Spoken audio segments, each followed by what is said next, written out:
আমার বুদ্ধিবৃদ্ধি চ্যানেল 147 নম্বর ভিডিওয়ে আপনাদেরকে স্বাগত। এই ভিডিওতে 125 দ্বারা বিভাজ্য সংখ্যাকে ভাগ না করে ভাগফল দেখানো, কিন্তু এর আগে দুটো ভিডিওতে যাদের শেষ অঙ্ক ছিল সংখ্যাগুলো 3টা শূন্য বা 500, সে দুটো ভিডিও দেওয়া হয়েছে। এই ভিডিওটা দেওয়া হয়েছে শেষ 3টা শূন্য 250।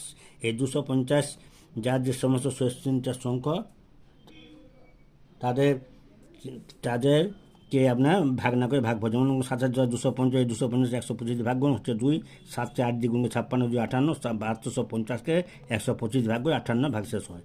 আবার ঠিক তেমনি 16,250কে 250 ভাগ গুণ 150 2 হচ্ছে, এটা যোগ হওয়ার পরে 16কে 8 দ্বিগুণ 128 2 130, এই 16,250টাকে 125 ভাগ করে 130 ভাগফল। আপনারা ভিডিও দেখুন, প্রতি ভিডিও লাইক করুন, সাবস্ক্রাইব করুন, আবার নতুন নতুন অঙ্ক আপনারা শিখতে পারবেন। আপনার বন্ধুবান্ধবদের শেয়ার করুন, বন্ধুরা শিখতে পারবে। আপনার সুস্থ থাকুন, আগামী জীবন আপনাদের সুন্দর হোক। এই বই শেষ করছি, বিদায়, ধন্যবাদ।